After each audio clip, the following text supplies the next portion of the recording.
Hey, it's a new week. Here I am back from vacation. Been thinking a lot and experiencing a lot. So, back again talking about how to awaken, how to open our hearts, how to be happy, how to find our natural creativity, our natural compassion, our inherent joy. And I've been thinking a lot about the environment in which we can cultivate joy, as if it were a plant.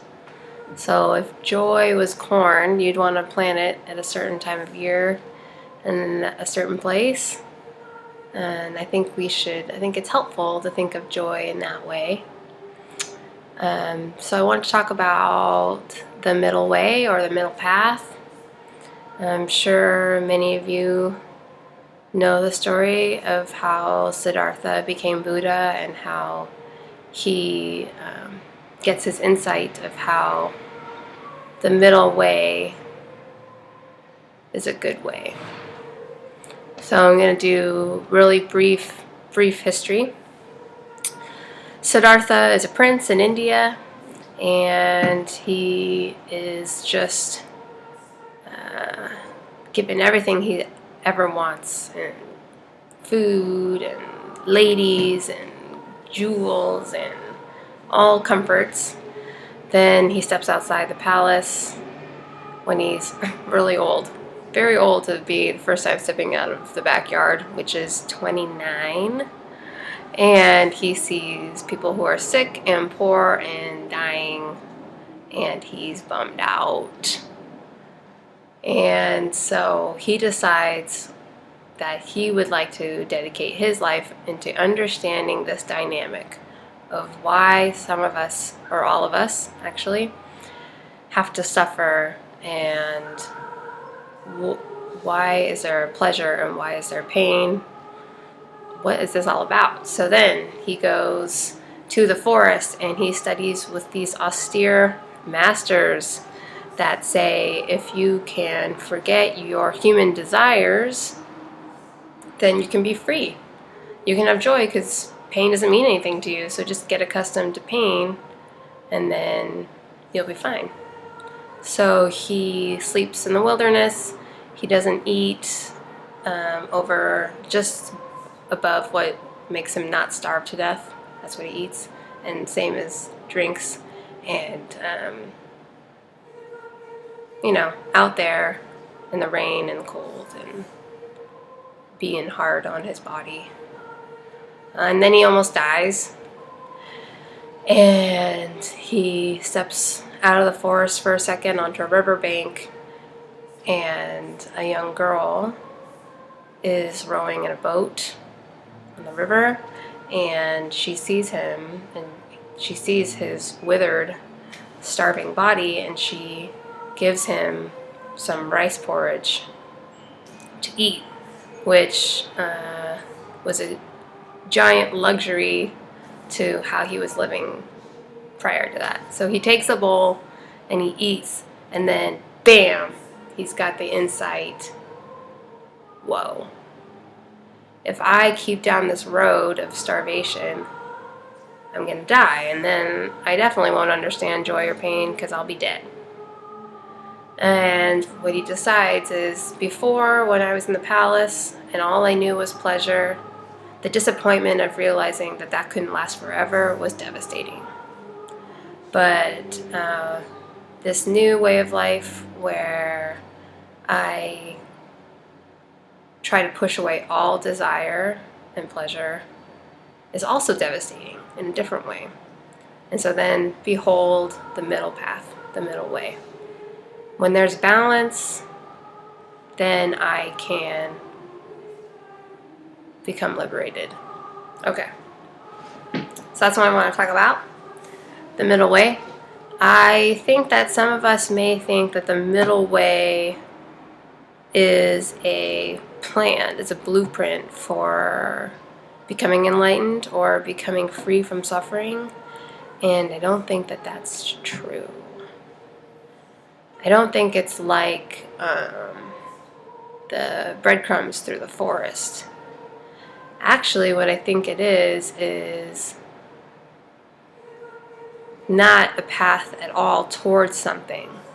It is an environment in which insight can grow from. So it's not like you're going anywhere. We talk about that. It's not like you're achieving anything by the middle way, but in fact the middle way is a way to open up the heart so natural enlightenment, inherent goodness, inherent wisdom can poke its seedlings out, and you can awaken to your true self. Okay, so there's that. So a middle way, I don't think it's a blueprint to going somewhere. In fact, I think it's a way to cultivate an environment. And let me say a little more about that. If you're constantly berating yourself, which is, I feel, a talent of human beings, I'm not good enough, blah blah blah blah, right? I'm not good enough, I'm not smart enough, I'm not pretty enough, I don't know enough. That's a good one, right? A lot of us feel like we're left out in the dark, we don't know anything. Okay, so if you're cultivating that environment, that doesn't allow for your heart to open. That allows for your heart to close. Fear is a narrow hallway. Everything is tight. The muscles are tight. The brain is tightly wrapped around only a few thoughts. If you're really anxious about something, that's just spinning, right? That's just you're totally consumed by those few thoughts or that one thought, and you don't have a lot of space for innovation. Okay, so there's that. And then there's another way, which this is the funny part, guys. Pampering yourself, right? Puffing yourself up, saying, I am great, I'm the best at this. They are not, and that's what gives me worthy. This gives me worth, is because I'm the best. That is also fear. Isn't that crazy? Being hard on yourself and pampering yourself both comes out of fear that you are not whole, right? That you are not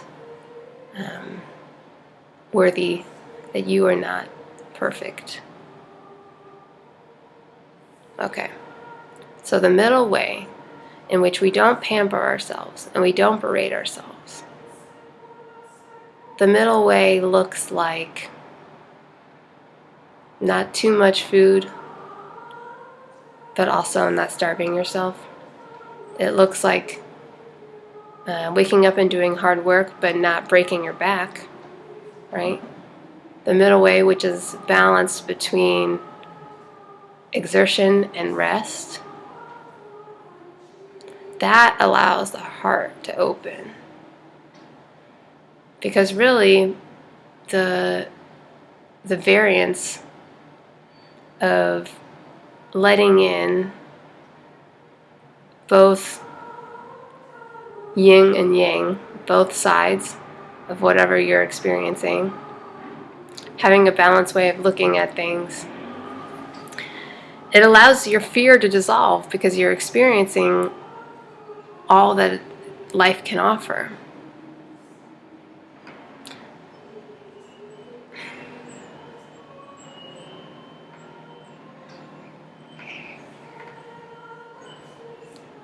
So, if we want our hearts to open, if we want to dissolve fear, we cultivate the middle way.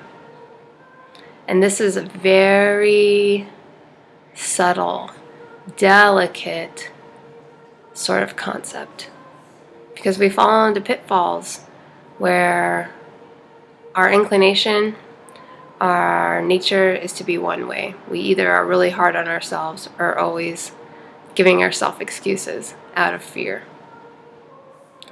And we can fall into that. But middle way, taking the middle way, is to to be awake to that, to be awake of what our nature is, what our inclination is, and trying to be brave enough to have faith to step in what's uncomfortable.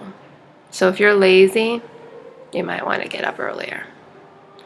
Or if you're neurotic and compulsive and can't ever allow yourself to take a break, you might want to think about taking a sick day, because that's us stepping into what's uncomfortable to realize there's nothing to fear.